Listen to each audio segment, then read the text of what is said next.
Chapter 76. To know that you do not know is true knowledge.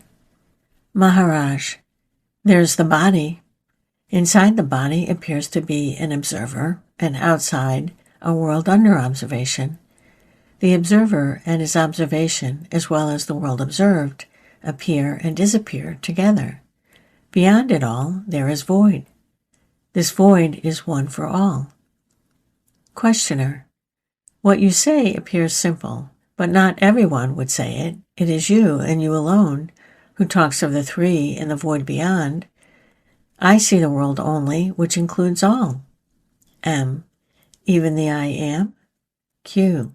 Even the I am. The I am is there because the world is there. M. And the world is there because the I am is there. Q. Yes, it goes both ways. I cannot separate the two, nor go beyond. I cannot say something is unless I experience it, as I cannot say something is not because I do not experience it. What is it that you experience that makes you speak with such assurance? M. I know myself as I am, timeless, spaceless, causeless.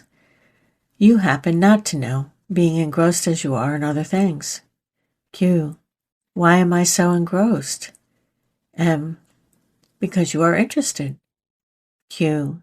What makes me interested? M. Fear of pain, desire for pleasure. Pleasant is the ending of pain, and painful the end of pleasure. They just rotate in endless succession. Investigate the vicious circle until you'll find yourself beyond it. Q. Don't I need your grace to take me beyond? M. The grace of your inner reality is timelessly with you. Your very asking for grace is a sign of it. Do not worry about my grace, but do what you're told. The doing is the proof of earnestness, not the expecting of grace. Q. What am I to be earnest about? M.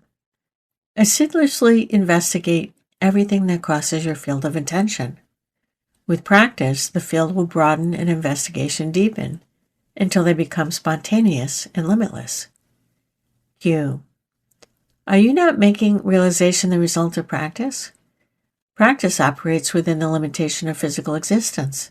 How can it give birth to the unlimited? M. Of course, there can be no causal connection between practice and wisdom, but the obstacles to wisdom are deeply affected by practice. Q. What are the obstacles? M. Wrong ideas and desires leading to wrong actions, causing dissipation and weakness of mind and body. The discovery and abandonment of the false remove what prevents the real entering the mind. Q. I can distinguish two states of mind. I am, and the world is. They arise and subside together. People say I am because the world is. You seem to say the world is because I am, which is true. M. Neither. The two are one in the same state, in space and time. Beyond, there is the timeless.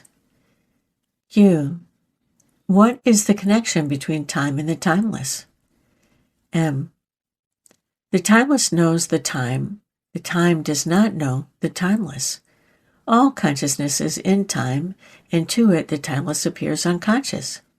Yet it is what makes consciousness possible. Light shines in darkness. In light, darkness is not visible. Or you can put it the other way. In the endless ocean of light, clouds of consciousness appear, dark and limited, perceivable by contrast. These are mere attempts to express in words something very simple, yet altogether inexpressible. Q. Words should serve as a bridge to cross over. M. Words refer to a state of mind, not to reality.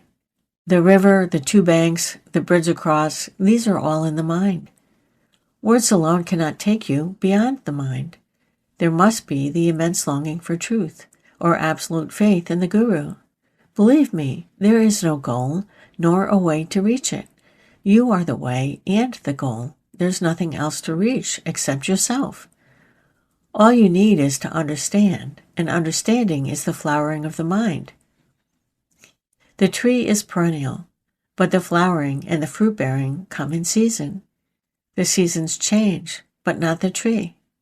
You are the tree. You have grown numberless branches and leaves in the past, and you may grow them also in the future. Yet you remain. Not what was or what shall be, must you know, but what is. Yours is the desire that creates the universe. Know the world as your own creation and be free. You say the world is the child of love. When I know the horrors the world is full of, the wars, the concentration camps, the inhuman exploitations, how can I own it as my own creation? However limited I am, I could not have created so cruel a world. Find to whom this cruel world appears, and you will know why it appears so cruel. Your questions are perfectly legitimate, but just cannot be answered unless you know whose is the world. To find out the meaning of a thing, you must ask its maker. I am telling you, you are the maker of the world in which you live. You alone can change it or unmake it. Q. How can you say I have made the world? I hardly know it. M.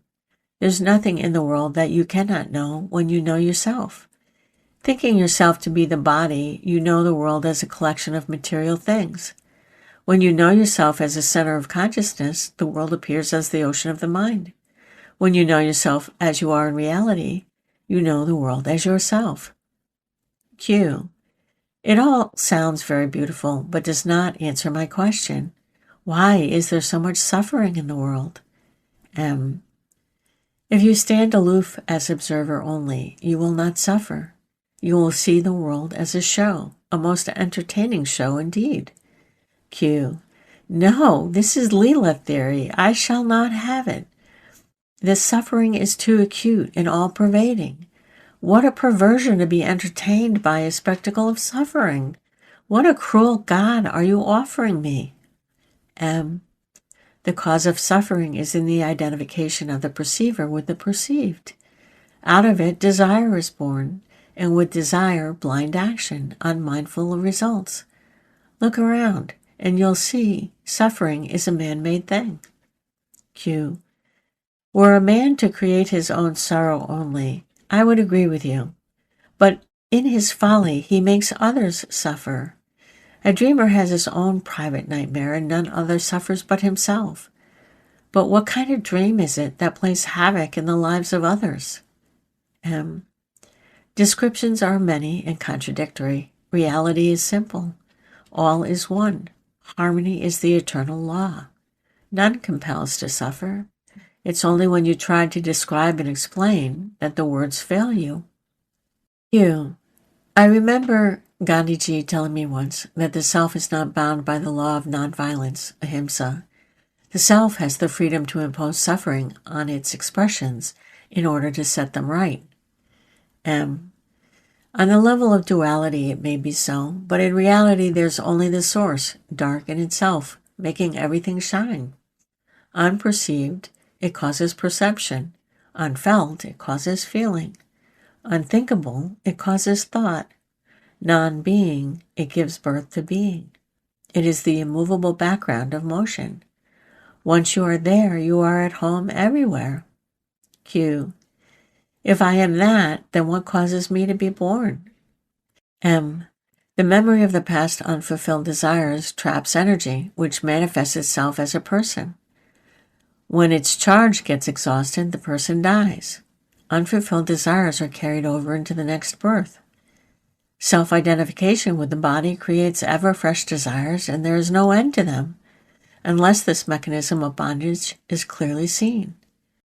It is clarity that is liberating, for you cannot abandon desire unless its causes and effects are clearly seen. I did not say that the same person is reborn. It dies and dies for good. But its memories remain, and their desires and fears. They supply the energy for a new person. The real takes no part in it, but makes it possible by giving it the light. Q. My difficulty is this. As I can see, every experience is its own reality. It is there experienced. The moment I question it and ask to whom it happens, who's the observer, and so on, the experience is over, and all I can investigate is only the memory of it. I just cannot investigate the living moment, the now. My awareness is of the past, not of the present. When I am aware, I do not really live in the now, but only in the past. Can there really be an awareness of the present? What you are describing is not awareness at all, but only thinking about the experience. True awareness, Sambid, is the state of pure witnessing, without the least attempt to do anything about the event witnessed. Your thoughts and feelings, words and actions may also be a part of the event. You watch all unconcerned in the full light of clarity and understanding. You understand precisely what is going on because it does not affect you. It may seem to be an attitude of cold aloofness, but it is not really so. Once you are in it, you'll find that you love what you see, whatever may be its nature. The choiceless love is the touchstone of awareness. If it is not there, you are merely interested for some personal reasons. Q. As long as there are pain and pleasure, one is bound to be interested. M. And as long as one is conscious, there will be pain and pleasure. You cannot fight pain and pleasure on the level of consciousness. To go beyond them, you must go beyond consciousness, which is possible only when you look at consciousness as something that happens to you and not in you, as something external, alien, superimposed. Then, suddenly, you're free of consciousness, really alone, with nothing to intrude. And that is your true state. Consciousness is an itching rash that makes you scratch. Of course, you cannot step out of consciousness, for the very idea of stepping out is in consciousness. But if you learn to look at your consciousness as a sort of fever, personal and private, in which you are enclosed like a chick in its shell, out of this very attitude will come the crisis, which will break the shell. Q. Buddha said that life is suffering. M. He must have meant that all consciousness is painful, which is obvious. Q. And does death offer delivery? M. One who believes himself as having been born is very much afraid of death. On the other hand, to him who knows himself truly, death is a happy event. Q. The Hindu tradition says that suffering is brought by destiny, and destiny is merited. Look at the immense calamities, natural or man-made, floods and earthquakes, wars and revolutions. Can we dare to think that each suffers for his own sins, of which he can have no idea? The billions who suffer, are they all criminals justly punished?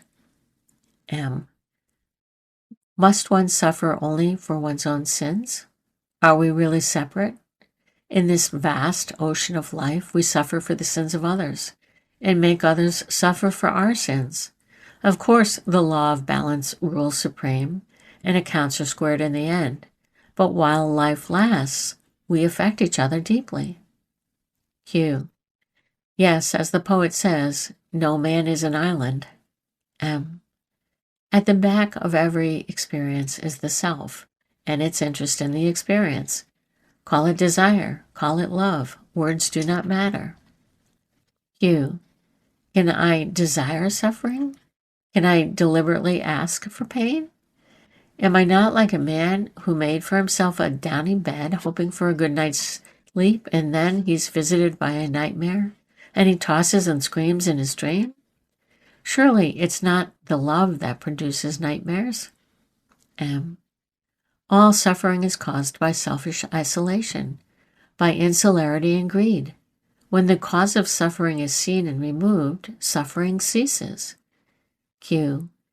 I may remove my causes of sorrow, but others will be left to suffer. M. To understand suffering, you must go beyond pain and pleasure. Your own desires and fears prevent you from understanding and thereby helping others. In reality, there are no others, and by helping yourself, you help everybody else. If you are serious about the sufferings of mankind, you must perfect the only means of help you have, yourself. Q. You keep on saying that I am the creator, preserver, and destroyer of this world. Omnipresent, omniscient, omnipotent. When I ponder over what you say, I ask myself, how is it that there is so much evil in my world? M. There is no evil. There is no suffering. The joy of living is paramount. Look how everything clings to life, how dear the existence is. Q. On the screen of my mind, images follow each other in endless succession. There's nothing permanent about me. M. Have a better look at yourself. The screen is there. It does not change. The light shines steadily.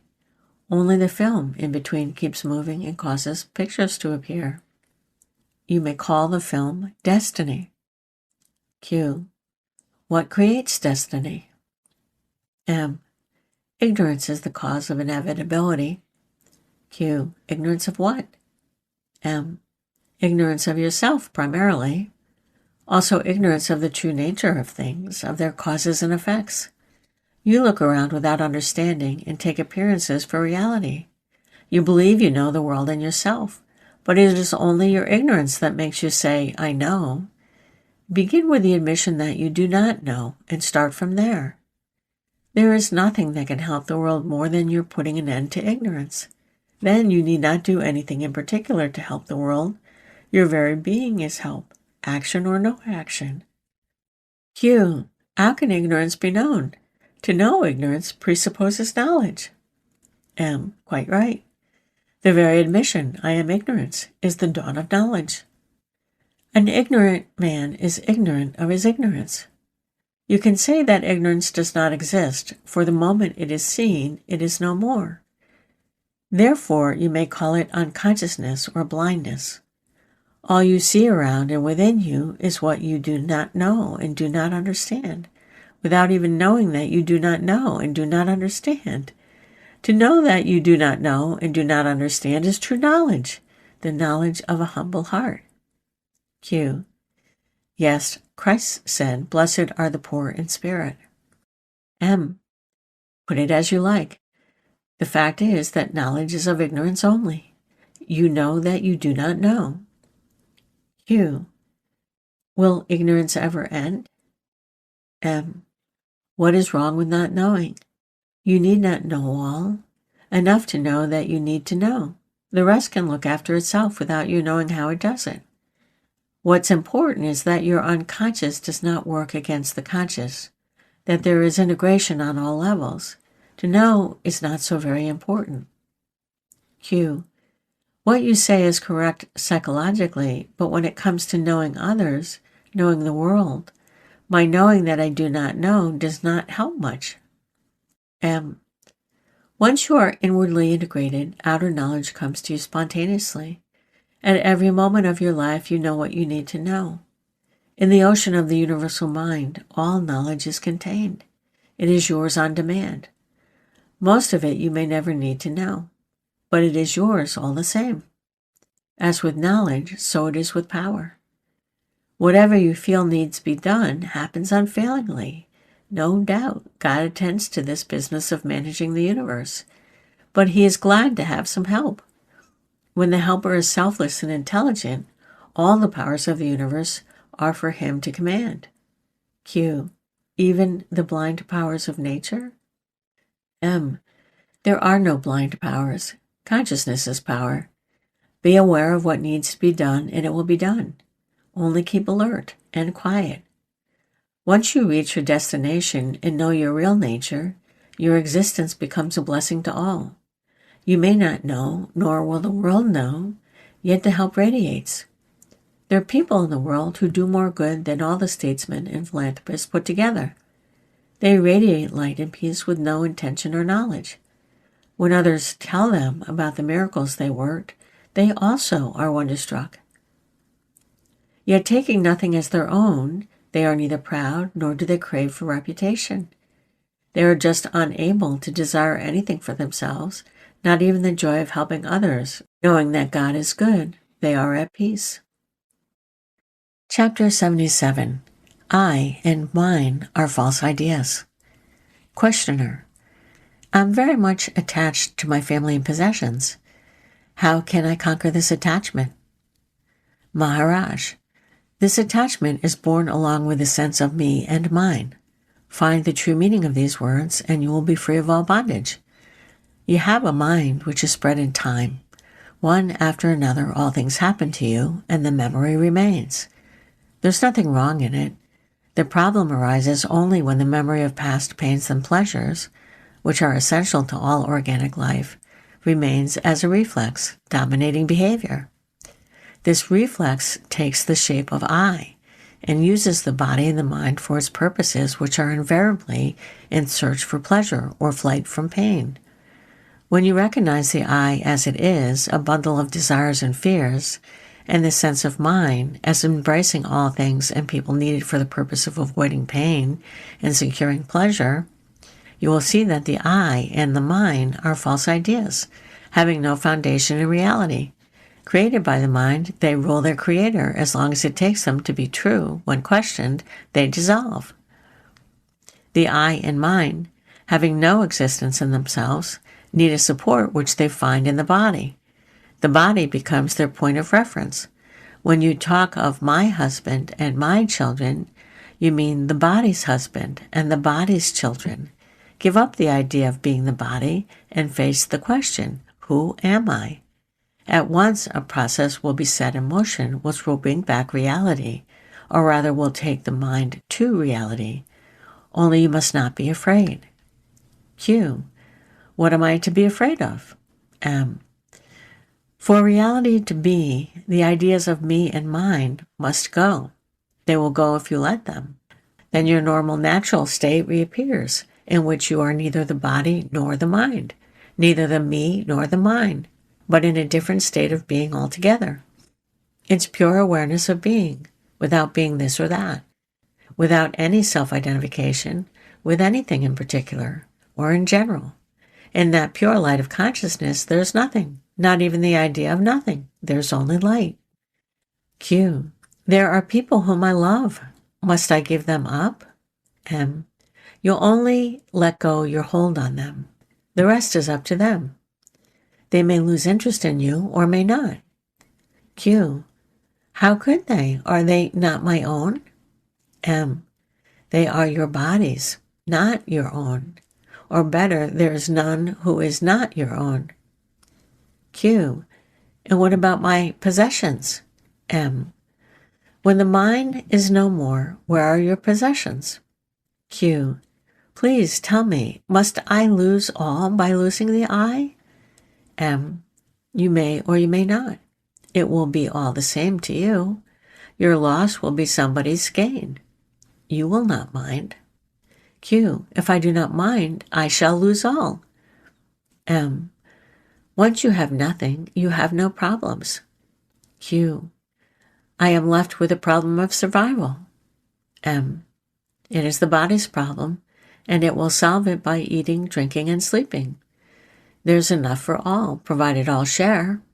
Q. Our society is based on grabbing, not on sharing. M. By sharing, you will change it. Q. I do not feel like sharing. Anyhow, I am being taxed out of my possessions. M. This is not the same as voluntary sharing. Society will not change by compulsion. It requires a change of heart. Understand that nothing is your own, that all belongs to all. Then only society will change. Q. One man's understanding will not take the world far. M. The world in which you live will be affected deeply. It will be a healthy and happy world, which will radiate and communicate, increase, and spread. The power of a true heart is immense. Q. Please tell us more. M. Talking is not my hobby. Sometimes I talk, sometimes I do not. My talking or not talking is a part of a given situation and does not depend on me. When there is a situation in which I have to talk, I hear myself talking. In some other situation, I may not hear myself talking. It's all the same to me, whether I talk or not. The light and love of being what I am are not affected, nor are they under my control. They are, and I know they are. There's a glad awareness, but nobody who is glad. Of course, there is a sense of identity, but it is the identity of a memory track, like the identity of a sequence of pictures on the ever-present screen. Without the light in the screen, there can be no picture. To know the picture as the play of light on the screen gives freedom from the idea that the picture is real. All you have to do is understand that you love the self and the self loves you, and that the sense I am is the link between you both, a token identity in spite of apparent diversity. Look at the I am as a sign of love between the inner and the outer, the real and the appearance. Just like in a dream, all is different except the sense of I, which enables you to say, I dreamt. So does the sense of I am enable you to say, I am my real self again. I do nothing, nor is anything done to me. I am what I am, and nothing can affect me. I appear to depend on everything, but in fact, all depends on me. Q. How can you say you do nothing? Are you not talking to me? M. I do not have the feeling that I am talking. There is talking going on, that's all. Q. I talk. M. Do you? You hear yourself talking and you say, I talk? Q. Everybody says, I work, I come, I go. M. I have no objection to the conventions of your language, but they destroy reality. A more accurate way of saying would have been, there is talking, working, coming, going. For anything to happen, the entire universe must coincide. It's wrong to believe that anything in particular can cause an event. Every cause is universal. Your very body would not exist without the entire universe contributing to its creation and survival. I am fully aware that things happen as they happen because the world is as it is. To affect the course of events, I must bring a new factor into the world, and such factor can only be myself, the power of love and understanding focused in me. When the body is born, all kinds of things happen to it, and you take part in them because you take yourself to be the body. You're like the man in the cinema house, laughing and crying with the picture, though knowing full well that he is all the time in his seat and the picture is but the play of light. It's enough to shift attention from the screen to oneself to break the spell. When the body dies, the kind of life you live now, succession of physical and mental events, comes to an end. It can end even now, without waiting for the death of the body. It's enough to shift attention to the self and keep it there. All happens as if there's a mysterious power that creates and moves everything. Realize that you are not the mover, only the observer, and you will be at peace. Q. Is that power separate from me? M. Of course not. But you must begin by being the dispassionate observer. Then only will you realize that your full being as the universal lover and actor. As long as you're enmeshed in the tribulations of a particular personality, you can see nothing beyond it. But ultimately, you will come to see that you are neither the particular nor the universal. You are beyond both. As the tiny point of a pencil can draw innumerable pictures, so does the dimensionless point of awareness draw the contents of the vast universe. Find that point and be free. Q. Out of what do I create this world? M. Out of your own memories. As long as you're ignorant of yourself as the creator, your world is limited and repetitive. Once you go beyond your self-identification with your past, you're free to create a new world of harmony and beauty. Or you just remain, beyond being and non-being. Q. What will remain with me if I let go of my memories? M. Nothing will remain. Q. That makes me feel afraid. M. You will be afraid until you experience freedom and its blessings. Of course, some memories are needed to identify and guide the body, and such memories do remain, but there's no attachment left to the body as such. It's no longer the ground for desire or fear. All this is not very difficult to understand and practice, but you must be interested. Without interest, nothing can be done. Having seen that you are a bundle of memories held together by attachment, step out and look from the outside. You may perceive for the first time something which is not memory. You cease to be a Mr. So-and-so busy about his own affairs. You are at last at peace. You realize that nothing was ever wrong with the world. You alone were wrong, and now it is all over. Never again will you be caught in the meshes of desire born of ignorance. Chapter 78. All knowledge is ignorance. Questioner. Are we permitted to request you to tell us the manner of your realization? Maharaj. Somehow it was very simple and easy in my case. My guru, before he died, told me, "Believe me, you are the supreme reality. Don't doubt my words. Don't disbelieve me. I am telling you the truth. Act on it." I could not forget his words, and by not forgetting, I have realized. Q. But what were you actually doing? M. Nothing special. I lived my life, plied my trade, looked after my family, and every free moment I would spend just remembering my guru and his words. He died soon after, and I had only the memory to fall back on. It was enough. Q. It must have been the grace and power of your guru. M. His words were true, and so they came true. True words always come true. My guru did nothing. His words acted because they were true. Whatever I did came from within, unasked and unexpected. Q. The guru started a process without taking any part in it? M. Put it as you like. Things happen as they happen. Who can tell why and how? I did nothing deliberately. All came by itself. The desire to let go, to be alone, to go within. Q. You made no efforts whatsoever? M. None, believe it or not. I was not even anxious to realize. He only told me that I am the Supreme and then died. I just could not disbelieve him. The rest happened by itself. I found myself changing. That's all. As a matter of fact, I was astonished. But a desire arose in me to verify his words. I was so sure that he could not possibly have told a lie that I felt I shall either realize the full meaning of his words or die. I was feeling quite determined, but did not know what to do. I would spend hours thinking of him and his assurance, not arguing, but just remembering what he told me. Q. What happened to you then? How did you know that you are the Supreme? M. Nobody came to tell me, nor was I told so inwardly.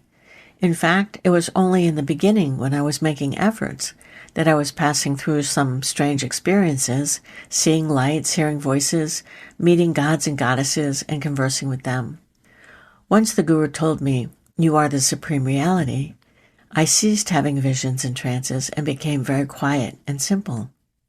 I found myself desiring and knowing less and less, until I could say in utter astonishment, "I know nothing. I want nothing." Q. Were you genuinely free of desire and knowledge, or did you impersonate a jnani according to the image given to you by your guru? M. I was not given any image, nor did I have one. My guru never told me what to expect. Q. More things may happen to you. Are you at the end of your journey? M. There was never any journey. I am as I always was. Q. What was the supreme reality you were supposed to reach? M. I was undeceived, that's all. I used to create a world and populate it. Now I don't do it anymore. Q. Where do you live then? M. In the void beyond being and non-being, beyond consciousness. This void is also fullness. Do not pity me. It's like a man saying, "I have done my work, there's nothing left to do." Q.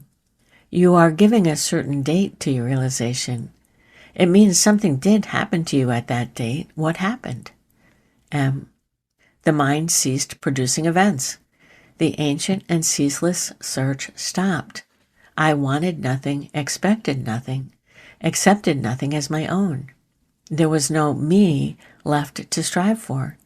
Even the bare I am faded away. The other thing that I noticed was that I lost all my habitual certainties. Earlier, I was sure of so many things. Now I am sure of nothing. But I feel that I have lost nothing by not knowing, because all my knowledge was false. My not knowing was in itself knowledge of the fact that all knowledge is ignorance. that I do not know is the only true statement the mind can make. Take the idea, I was born. You may take it to be true. It is not. You were never born, nor will you ever die. It is the idea that was born and shall die, not you. By identifying yourself with it, you became mortal. Just like in a cinema all is light, so does consciousness become the vast world. Look closely, and you will see that all names and forms are but the transitory waves on the ocean of consciousness, that only consciousness can be said to be, not its transformations. In the immensity of consciousness, a light appears, a tiny point that moves rapidly and traces shapes, thoughts, and feelings, concepts, and ideas, like the pen writing on paper. And the ink that leaves a trace is memory. You are that tiny point, and by your movements the world is ever recreated. Stop moving, and there will be no world. Look within, and you will find that the point of light is the reflection of the immensity of light in the body, as the sense I am. There is only light, all else disappears. Q. Do you know that light? Have you seen it? M. To the mind, it appears as darkness. It can be known only through its reflections. All is seen in daylight, except daylight. Q. Have I to understand that our minds are similar? M. How can it be? You have your own private mind, woven with memories, held together by desires and fears. I have no mind of my own. What I need to know, the universe brings before me, as it supplies the food I eat. Q. Do you know all you want to know? M. There is nothing I want to know, but what I need to know, I come to know. Q. Does this knowledge come to you from within or from outside? M. It does not apply. My inner is outside and my outer is inside. I may get from you the knowledge needed at the moment, but you are not apart from me. Q. What is Turiya, the fourth state we hear about? M. To be the point of light tracing the world is Turiya. To be the light itself is Turiyatita. But of what use are the names when reality is so near? Q. Is there any progress in your condition? When you compare yourself yesterday with yourself today, do you find yourself changing, making progress? Does your vision of reality grow in width and depth? M. Reality is immovable and yet in constant movement. It is like a mighty river. It flows and yet it is there, eternally. What flows is not the river with its bed and banks, but its water. So does the sattva guna, the universal harmony, play its games against tamas and rajas, the forces of darkness and despair. In sattva, there's always change and progress. In rajas, there is change and regress, while tamas stands for chaos. The three gunas play eternally against each other. It's a fact, and there can be no quarrel with a fact.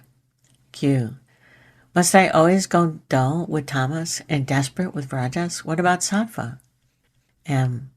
Sattva is the radiance of your real nature. You can always find it beyond the mind and its many worlds.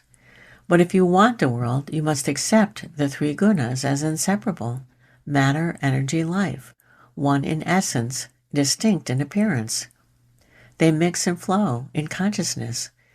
In time and space, there is eternal flow, birth, and death again, advance, retreat, another advance, again retreat, apparently without a beginning and without end, reality being timeless, changeless, bodiless, mindless awareness is bliss. Q. I understand that according to you, everything is a state of consciousness. The world is full of things. A grain of sand is a thing. A planet is a thing. How are they related to consciousness? M. Where consciousness does not reach, matter begins. A thing is a form of being which we have not understood. It does not change. It is always the same. It appears to be there on its own, something strange and alien. Of course, it is in the chit, consciousness, but appears to be outside because of its apparent changelessness. The foundation of things is in memory. Without memory, there would be no recognition, creation, reflection, rejection, Brahma, Vishnu, Shiva. This is the eternal process. All things are governed by it. Q. Is there no escape? M. I am doing nothing else but showing the escape. Understand that the one includes the three, and that you are the one, and you shall be free of the world process. Q. What happens then to my consciousness? M. After the stage of creation comes the stage of examination and reflection, and finally the stage of abandonment and forgetting. The consciousness remains, but in a latent, quiet state. Q. Does the state of identity remain? M. The state of identity is inherent in reality and never fades, but identity is neither the transient personality, vyakti, nor the karma-bound individuality, vyakta. It is what remains when all self-identification is given up as false, pure consciousness, the sense of being all there is or could be. Consciousness is pure in the beginning and pure in the end. In between, it gets contaminated by imagination, which is at the root of creation. At all times, consciousness remains the same. To know it as it is realization and timeless peace. Q. Is the sense I am real or unreal? M. Both. It is unreal when we say I am this, I am that. It is real when we mean I am not this nor that. The knower comes and goes with the known, and is transient, but that which knows that it does not know, which is free of memory and anticipation, is timeless. Q. Is I am itself the witness, or are they separate? M. Without one, the other cannot be, yet they are not one. It is like the flower and its color. Without flower, no colors. Without color, the flower remains unseen. Beyond is the light which on contact with the flower creates the color. Realize that your true nature is that of pure light only, and both the perceived and the perceiver come and go together.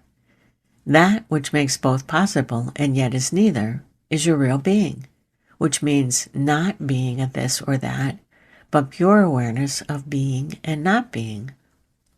When awareness is turned on itself, the feeling is of not knowing.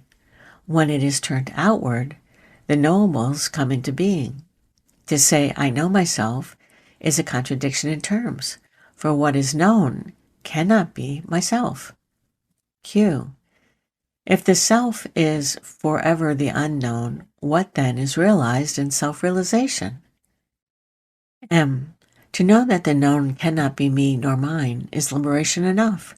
Freedom from self-identification with a set of memories and habits, the state of wonder at the infinite reaches of the being, its inexhaustible creativity and total transcendence, the absolute fearlessness born from the realization of the illusoriness and transiency of every mode of consciousness, flow from a deep and inexhaustible source. To know the source as source and appearance as appearance, and oneself as the source only, is self-realization. Q. On what side is the witness? Is it real or unreal? M. Nobody can say I am the witness. The I am is always witnessed. The state of detached awareness is the witness consciousness, the mirror mind. It rises and sets with its object, and thus it is not quite the real. Whatever its object, it remains the same. Hence, it is also real. It partakes of both the real and the unreal, and is therefore a bridge between the two. Q. If all happens only to the I am, if the I am is the known and the knower, and the knowledge itself, what does the witness do? Of what use is it? M. It does nothing and is of no use whatsoever. Q. Then why do we talk of it? M. Because it is there. The bridge serves one purpose only, to cross over. You don't build houses on a bridge. The I am looks at things, the witness sees through them. It sees them as they are, unreal and transient. To say not me, not mine, is the task of the witness. Q. Is it the manifested saguna by which the unmanifested nirguna is represented? M. The unmanifested is not represented. Nothing manifested can represent the unmanifested. Q. Then why do you talk of it? M. Because it is my birthplace. Chapter 79. Person, Witness, and the Supreme. Questioner. We have a long history of drug-taking behind us, mostly drugs of the consciousness-expanding variety. They gave us the experience of other states of consciousness, high and low, and also the conviction that drugs are unreliable, at best transitory, and at worst destructive of organism and personality. We're in search of better means for developing consciousness and transcendence. We want the fruits of our search to stay with us and enrich our lives, instead of turning to pale memories and helpless regrets. If by the spiritual we mean self-investigation and development, our purpose in coming to India is definitely spiritual. The happy hippie stage is behind us. We're serious now and on the move. We know there is reality to be found, but we do not know how to find and hold on to it. We need no convincing, only guidance. Can you help us? Maharaj. You don't need help, only advice. What you seek is already in you. Take my own case. I did nothing for my realization. My teacher told me that the reality is within me. I looked around and found it there exactly as my teacher told me. To see reality is as simple as to see one's face in a mirror. Only the mirror must be clear and true. A quiet mind, undistorted by desires and fears, free from ideas and opinions, clear on all levels, is needed to reflect the reality. Be clear and quiet, alert and detached. All else will happen by itself. Q. You had to make your mind clear and quiet before you could realize the truth. How did you do it? M. I did nothing, it just happened. I lived my life attending to my family's needs. Nor did my guru do it, it just happened, as he said it will. Q. Things do not just happen. There must be a cause for everything. M. All that happens is the cause of all that happens. Causes are numberless. The idea of a sole cause is an illusion.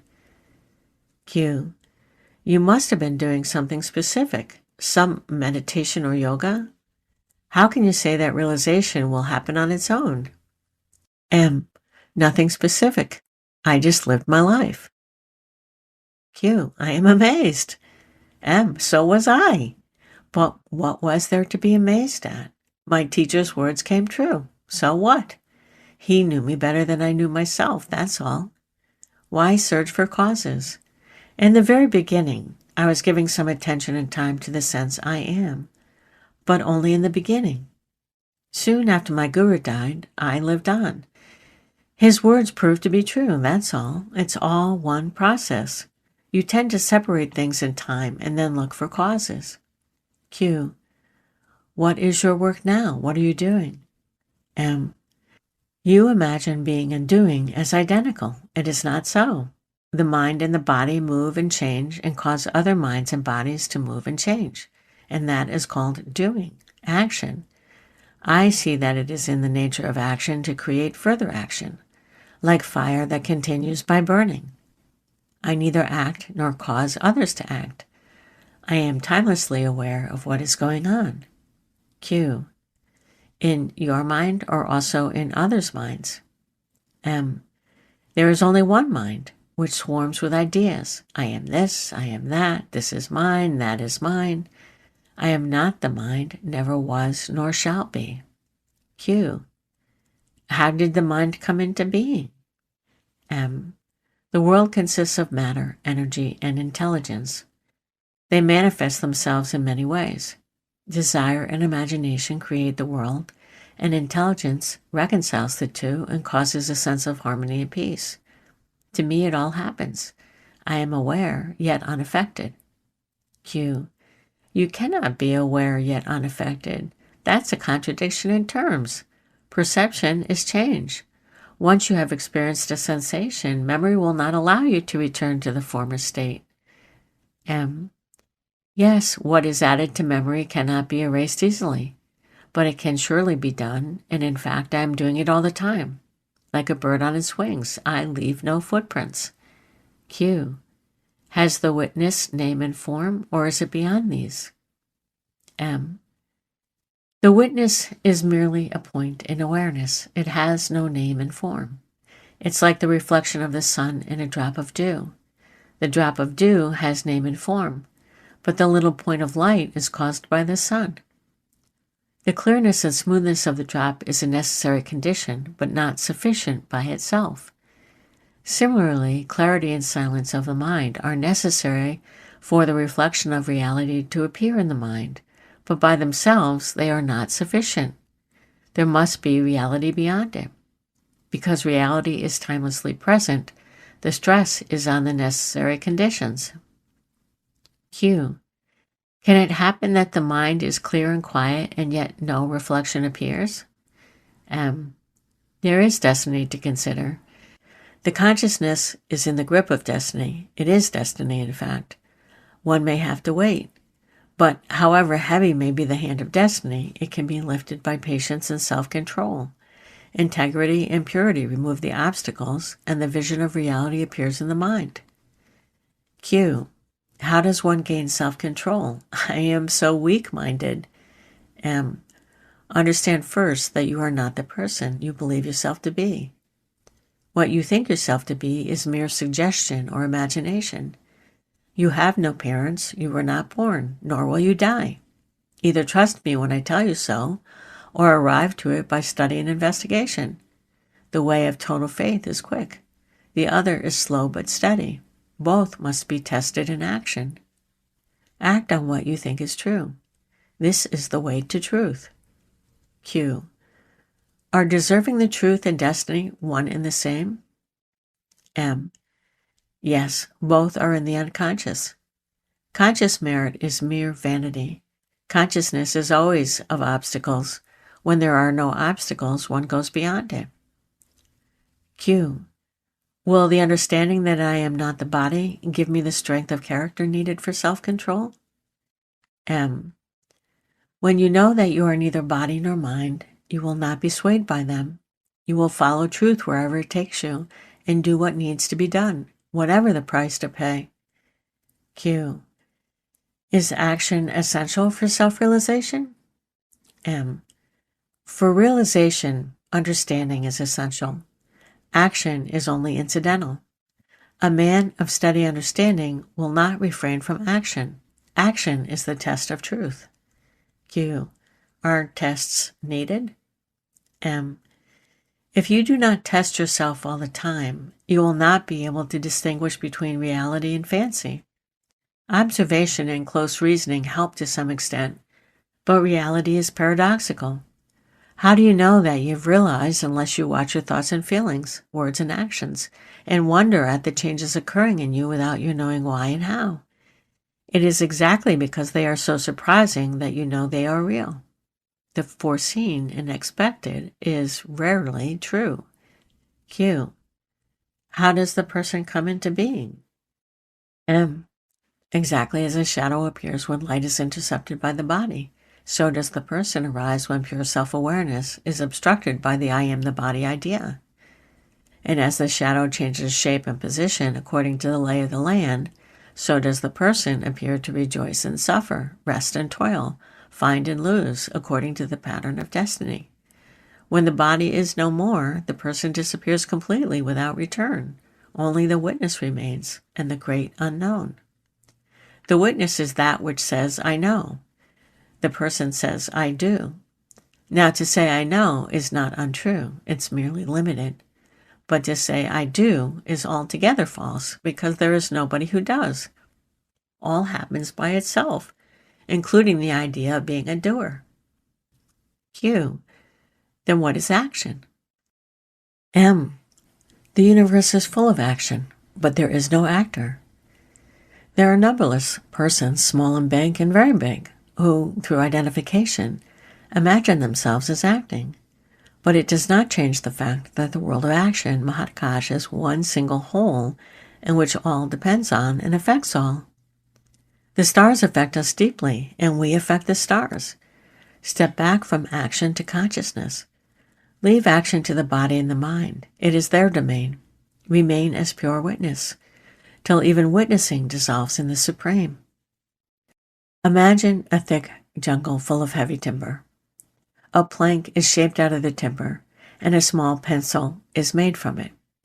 The witness reads the writing of the pencil and knows that while the pencil and the plank are distantly related to the jungle, the writing has nothing to do with it.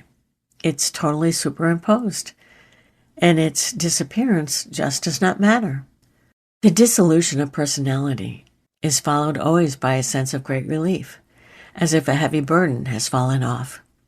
Q. When you say, I am in the state beyond the witness, what is the experience that makes you say so? In what way does it differ from the stage of being a witness only?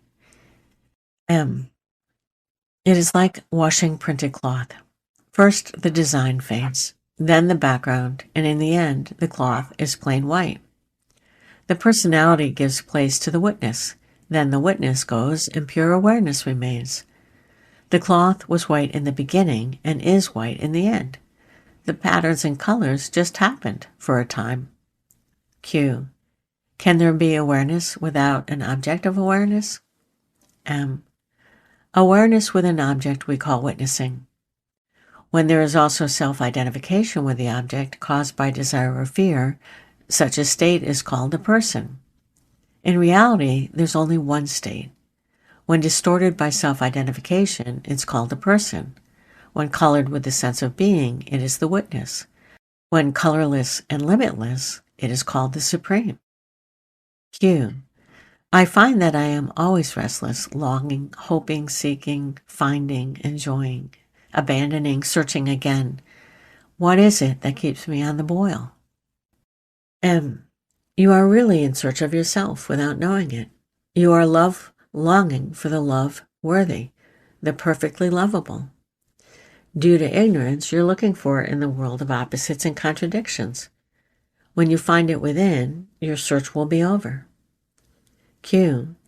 There will be always this sorrowful world to contend with. M. Don't anticipate. You do not know. It is true that all manifestation is in the opposites, pleasure and pain, good and bad, high and low, progress and regress, rest and strife. They all come and go together. And as long as there is a world, its contradictions will be there. There may also be periods of perfect harmony, of bliss and beauty, but only for a time. What is perfect returns to the source of all perfection, and the opposites play on. Q. How am I to reach perfection? M. Keep quiet. Do your work in the world, but inwardly keep quiet. Then all will come to you. Do not rely on your work for realization. It may profit others, but not you. Your hope lies in keeping silent in your mind and quiet in your heart. Realized people are very quiet. Chapter 80. Awareness. Questioner. Does it take time to realize the self, or time cannot help to realize? Is self-realization a matter of time only, or does it depend on factors other than time? Maharaj. All waiting is futile. To depend on time to solve our problems is self-delusion. The future, left to itself, merely repeats the past. Change can only happen now, never in the future. Q. What brings about a change? M. With crystal clarity, see the need of change. This is all. Q. Does self-realization happen in matter or beyond? Is it not an experience depending on the body and the mind for its occurrence? M. All experience is illusory, limited and temporal. Expect nothing from experience. Realization by itself is not an experience, though it may lead to a new dimension of experiences. Yet the new experiences, however interesting, are not more real than the old. Definitely, realization is not a new experience. It is the discovery of the timeless factor in every experience. It is awareness which makes experience possible. Just like in all the colors, light is the colorless factor. So in every experience, awareness is present. yet it is not an experience. Q. If awareness is not an experience, how can it be realized? M. Awareness is ever there. It need not be realized. Open the shutter of the mind, and it will be flooded with light. Q. What is matter? M. What you do not understand is matter. Q. Science understands matter. M. Silence merely pushes back the frontiers of our ignorance. Q. And what is nature? M. The totality of conscious experiences is nature. As a conscious self, you are a part of nature. As awareness, you are beyond. Seeing nature as mere consciousness is awareness. Q. Are there levels of awareness? M. There are levels in consciousness, but not in awareness. It is of one block, homogeneous. Its reflection in the mind is love and understanding. There are levels of clarity and understanding and intensity in love, but not in their source. The source is simple and single, but its gifts are infinite. Only do not take the gifts for the source. Realize yourself as the source and not as the river. That is all. Q. I am the river too. M. Of course you are. As an I am, you are the river flowing between the banks of the body. But you are also the source and the ocean and the clouds in the sky. Wherever there is life and consciousness, you are. Smaller than the smallest, bigger than the biggest, you are, while all else disappears. Q. The sense of being and the sense of living, are they one and the same or different? M. The identity in space creates one. The continuity in time creates the other. Q. You said once that the seer, seeing, and the seen are one single thing, not three. To me, the three are separate. I do not doubt your words, only I do not understand. M. Look closely, and you will see that the seer and the seen appear only when there is seeing. They are attributes of seeing. When you say, I am seeing this, I am and this come with seeing, not before. You cannot have an unseen this or an unseeing I am. Q. I can say I do not see. M. The I am seeing this has become I am seeing my not seeing, or I am seeing darkness. The seeing remains. In the triplicity, the known, knowing, and the knower, only the knowing is a fact. The I am and this are doubtful. Who knows? What is known? There is no certainty except that there is knowing. Q. Why am I sure of knowing, but not of the knower? M. Knowing is a reflection of your true nature along with being and loving. The knower and the known are added by the mind. It's in the nature of the mind to create a subject-object duality where there is none. Q. What is the cause of desire and fear? M. Obviously, the memory of past pains and pleasures. There's no great mystery about it. Conflict arises only when desire and fear refer to the same object. Q. How to put an end to memory? M. It is neither necessary nor possible. Realize that all happens in consciousness, and you are the root, the source, the foundation of consciousness.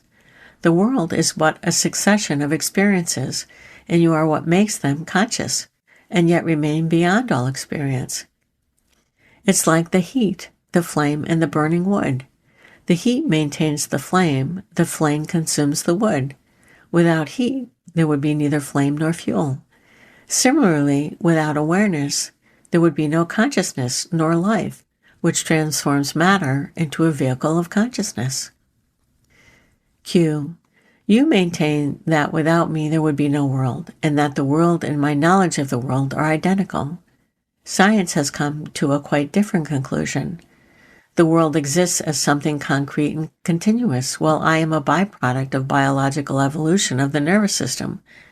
which is primarily not so much a seat of consciousness as a mechanism of survival as individual and species. Yours is altogether a subjective view, while science tries to describe everything in objective terms. Is this contradiction inevitable? M. The confusion is apparent and purely verbal. What is, is. It is neither subjective nor objective. Matter and mind are not separate. They are aspects of one energy. Look at the mind as a function of matter, and you have science. Look at matter as the product of mind, and you have religion. Q. But what is true? What comes first, mind or matter? M. Neither comes first, for neither appears alone. Matter is the shape, mind is the name. Together they make the world. Pervading and transcending is reality, pure being, awareness, bliss, your very essence. Q. All I know is the stream of consciousness, an endless succession of events. The river of time flows, bringing and carrying away relentlessly. Transformation of the future into past is going on all the time. M. Are you not the victim of your language? You speak about the flow of time as if you were stationary, but the events you've witnessed yesterday, somebody else may see tomorrow. It is you who are in movement and not time. Stop moving and time will cease. Q. What does it mean, time will cease? M. Past and future will merge into the eternal now. Q. But what does it mean in actual experience? How do you know that for you time has ceased? M. It may mean that past and future do not matter anymore. It may also mean that all that happened and will happen becomes an open book to be read at will. Q. I can imagine a sort of cosmic memory accessible with some training, but how can the future be known? The unexpected is inevitable. M. What is unexpected on one level may be certain to happen when seen from a higher level. After all, we are within the limits of the mind. In reality, nothing happens. There is no past nor future. All appears and nothing is. Q. What does it mean, nothing is? Do you turn blank or go to sleep? Or do you dissolve the world and keep us all in abeyance until we're brought back to life at the next flicker of your thought? M. No, it's not that bad. The world of mind and matter, of names and shapes, continues. But it does not matter to me at all. It's like having a shadow. It's there, following me wherever I go, but not hindering me in any way. It remains a world of experiences, but not of names and forms related to me by desires and fears. The experiences are qualityless, pure experiences, if I may say so. I call them experiences for the lack of a better word. They are like the waves on the surface of the ocean, the ever-present, but not affecting its peaceful power. Q. You mean to say an experience can be nameless, formless, undefined? M. In the beginning, all experience is such. It's only desire and fear, born of memory, that give it name and form, and separate it from other experiences. It's not a conscious experience, for it is not in opposition to other experiences, yet it is an experience all the same. Q. If it's not conscious, why talk about it? M. Most of your experiences are unconscious. The conscious ones are very few. You're unaware of the fact because, to you, only the conscious ones count. Become aware of the unconscious. Q. How can one be aware of the unconscious? How is it done? M. Desire and fear are the obscuring and distorting factors. When mind is free of them, the unconscious becomes accessible. Q. Does it mean that the unconscious becomes conscious? M. It is rather the other way around. The conscious becomes one with the unconscious. The distinction ceases, whichever way you look at it. Q. I'm puzzled. How can one be aware and yet unconscious? M. Awareness is not limited to consciousness. It is of all that is. Consciousness is of duality. There is no duality in awareness. It is one single block of pure cognition. In the same way one can talk of the pure being and pure creation, nameless, formless, silent, and yet absolutely real, powerful, effective. Their being indescribable does not affect them in the least. While they are unconscious, they are essential. The conscious cannot change fundamentally, it can only modify. Anything to change must pass through death, through obscuration and dissolution. Gold jewelry must be melted down before it's cast into another shape. What refuses to die cannot be reborn. Q. Barring the death of the body, how does one die? M. Withdrawal, aloofness, letting go is death. To live fully, death is essential. Every ending makes a new beginning. On the other hand, do understand that only the dead can die, not the living. That which is alive in you is immortal. Q. From where does desire draw its energy? M. Its name and shape it draws from memory. The energy flows from the source. Q. Some desires are altogether wrong.